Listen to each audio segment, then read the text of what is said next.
message niya. Kasi Wait lang, wait lang. i-consolidate namin yun kasi Wait madami ng pupunta dito. Hindi, kaya ko Okay, tinatakpan so- to. oh, sige, takpan mo, sir. OTP ng ano Hindi, to eh, ako- ng bangko to eh. No problem. Okay. Ngayon, nagbayad kayo.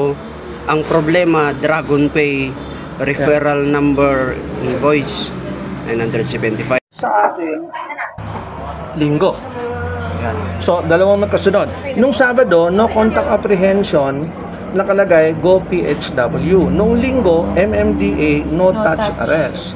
Tapos, ang ginawa ko, dahil, siyempre, mamaya, isuspindi ako, nagbayad ako, noong Lunes, sa Paymaya. Invoice number, ayan na, 975. Okay. So, ito, okay lang na pindutin ko kasi wala, naloko na ako eh. Kasi this message is being circulated for almost everybody. Mhm. Natatanggap nila yan.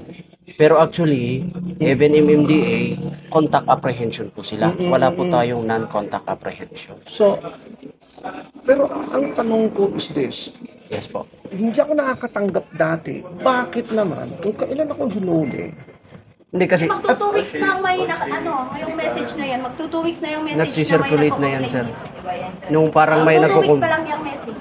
Yung mga text sa inyo, sir, na ito, it's been circulating to us. Even us, meron kaming nare-receive na ganyan. Pati din yung... Kaya marami na rin May silang nag-text din na-scam. kay sir. Hello. Yan. ako nag-drive ng Kuwait.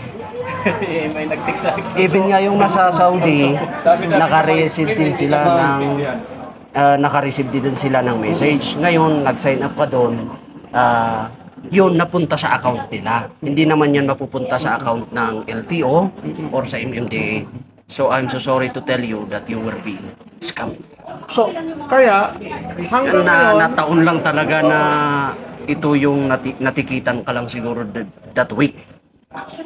Kasi it's been 2 weeks na nagsisirculate sir. nagduda rin ako sa kanya. Bakit Nagduda po? rin ako sa kanya kasi kinuhanan ko siya ng picture, no?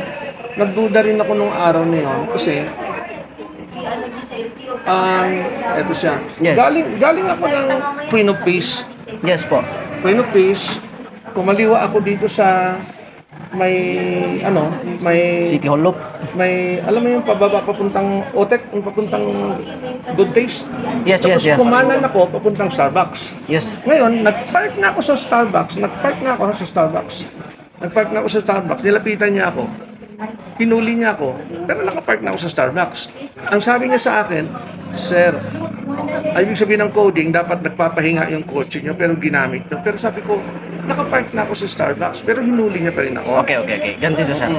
Even parked vehicle within the coding zone can be apprehended. Okay. Yun po yung So, ordinance natin.